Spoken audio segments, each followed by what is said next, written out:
Welcome back, everybody. This is Daryl D. You're watching Daryl D TV, and I am back with another Corben video. Richard Corben, that is. This is part 17 of my Richard Corben comic book collection, and this is part 6 of just the magazine editions. If you've been following these videos, you know that I've found pretty much every Richard Corben comic book in comic book form, and now I'm grabbing all of the magazines that Richard Corben was featured in, my favorite comic book artist. So we're back. It's been a few months. I pulled out another 10 that I set aside that I picked up probably in the last 3 months or so, and now I'm going to share them with you. Wow, 17 videos of me collecting Richard Corben comics. Quite a ride, and I'm way behind on reading most of them. What are you going to do, right? Let's get started. So here's one that I just found maybe a few weeks ago. This is actually, what is this, 1990? This is issue number 294 of Heavy Metal. And this was, this came out in actually 2019. This was probably one of the last, if not the last, but definitely one of the last Heavy Metal issues that featured Richard Corben's work. And in this one, they feature Murky World. Chapter 8, I believe, is featured in this particular magazine. Now, if you know anything about Corben, or you've been following my Corben videos, then you know about Murky World. You know that's one of his more popular titles. They just had the book, the Murky World book was just released, I believe, a few months ago. So there's been a lot of talk about that. So we're not going to spend a whole lot of time on the Murky World, but this is probably the latest version, if you will, of Heavy Metal that featured Corben's work. 2019, that's quite a issue there. Next up, we have, this is April 1981 Heavy Metal right here, and this features Bloodstar. Bloodstar was a creation of Robert E. Howard, and it originally came out in graphic novel form back in 1976. But Richard Corben actually did the artwork, and this is another one of the more well-known stories that feature Corben's art. So we're not going to spend a lot of time on that one either. Bloodstar was actually new to me in terms of it being featured in Heavy Metal. This is the first Heavy Metal that I've owned that actually features that story. And it's just like different issues they put, they continue the story at the end of each, because they only do so many pages. So it's to be continued until they do the entire graphic novel. So with this being April 1981, of course, here we got May of 1981, and the Bloodstar series continues in that one. So it just keeps going and going and going until they actually complete the entire story. Let's keep it moving. Here we have a lot of Heavy Metal today. Heavy Metal October of 1992, and in this book it features Den, some of the Den stories. If you know Corben, you know Den. Den has popped up in like 5 different, books, publications, whatever you want to call it, including its own solo book. So if you know Corben, you know Den. That was featured in this one right here. Next up, we have November of 1982. And check out some of these covers. These aren't necessarily Corben covers, but they're still cool nonetheless. Like this is some wild stuff, boy. What was this again? November 1982. This also featured a Den story in there. So we'll just keep it moving. Now this next one was a bit of a surprise. This is Unknown Worlds of Science Fiction, issue number 4.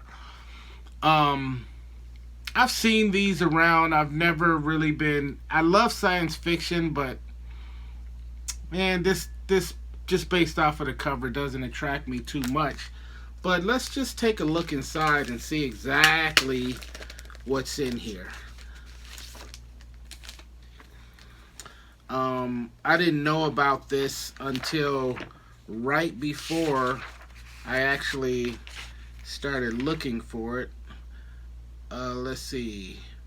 There's a story in here called Encounter at War. Yeah, it's starting to come back to me now. Yeah, this is definitely... Yeah, it's an alien story. There you see a ship flying through the air and then landing, and people kind of running for cover.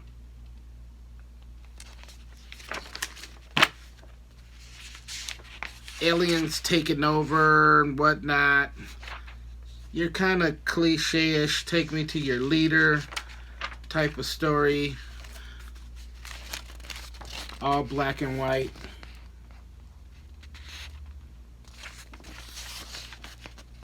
That classic Corben touch to it.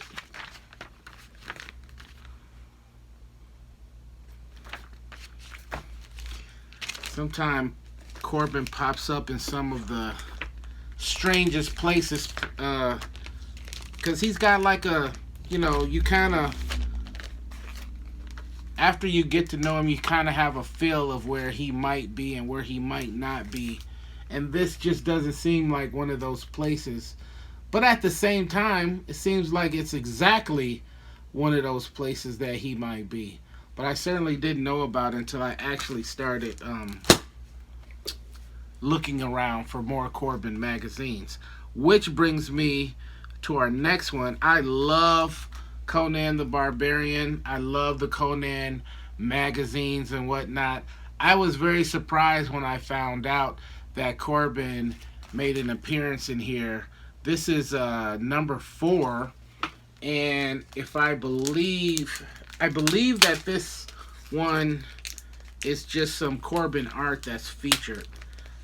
Let's pop it open and see. But I believe this just featured some of his art in the back, if I'm not.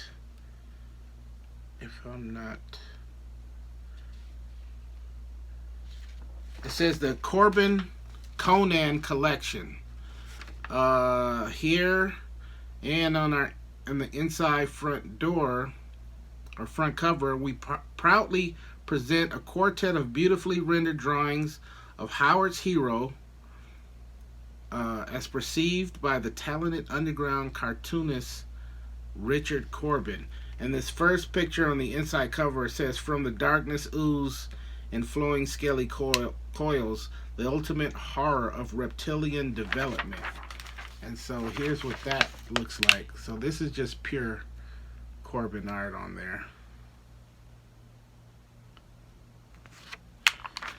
And then let's go back to 54.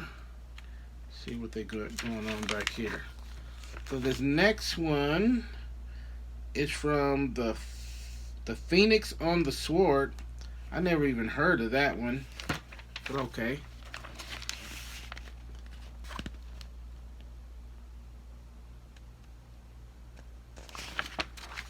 And then we have from the Frost Giant's Daughter. The whole sky leapt into icy fire.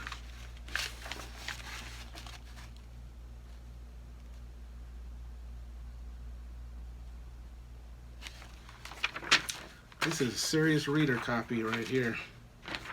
Then again, all of my comics are reader copies, if you know what I mean.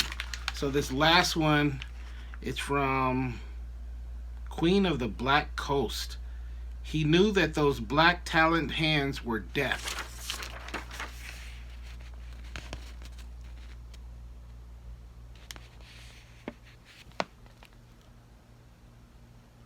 Corben certainly knows how to draw a monster, doesn't he? So let me take my loose page and try to find a home for it back where it came from. Yeah, Savage Sword of Conan the Barbarian. Number 4. Number 4. I think I found this one in the dollar box, actually. Yeah, this was another kind of lucky find, because when I found out about it, I went looking for it immediately, and I think I found it like within a week, and I found it in the dollar box. So I absolutely love when I find comic magazines in the dollar bins. There's like nothing like it, because usually they cost a whole lot more than that, especially if they're in really, really good condition. Okay, back to heavy metal. We're in January of 1995 with a kind of a stripper cover type thing going in there. I'm not sure what's in this book. I don't think it's a familiar story, at least not common, if you will, the way a lot of his stories are reissued, republished. Let's see here. This one is called the Inducement. I think I remember this one had the really bright, vibrant colors. Let's find this. I thought it was right here in the front.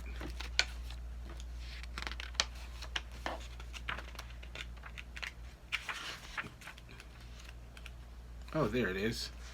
Yep, right there in the front. So, yeah, check this out. It seemed like in this story, the colors were just a lot more deeper, I guess you would say. That red and orange, like really kind of jumps, just real heavy. Like they just really laid those colors on pretty thick there. Another war type story, definitely. This story wasn't long. It was only about 4 pages long. But definitely, I love his war stories too. Definitely one of the more cliche-ish type stories, kind of what you would expect. And the cool thing is, heavy metal actually allowed him to promote his own publishing company, because down here in the corner it says, for more fantastic Corben comics and graphic novels, writer call Corben Studios, Fanagore Press, and then it leaves his P.O. box in Kansas City and the phone number. Where is that? Right down there. So if you can imagine calling in, and I read a letter somewhere online I was reading, where this guy back in the day, he called just trying to order some of Corben's underground books, and Corben answered the phone and actually took his order, because it was like basically from his house. And that would be pretty cool to make a phone call to order some comics, and the actual creator answers the phone. Wouldn't that be cool? Couple more for you. One of my favorite magazines, you know this. This is Eerie, issue number 62. This was, what year was this? Does it say on the front? 1979. This was actually sort of a gangster story in this particular issue. Um, like your average gangster, you know, people getting taken out, you know, uh, wiped out, whatever you want to call it, and interesting. I thought it was a cool read. I liked it a lot. Um, Eerie kind of went everywhere with the Corben stories, and creepy. You know, they kind of stuck to the horror stuff. This is creepy number 77, and this was 1976 on there. Love creepy, love eerie. Let's pop this one open and see what they're talking about.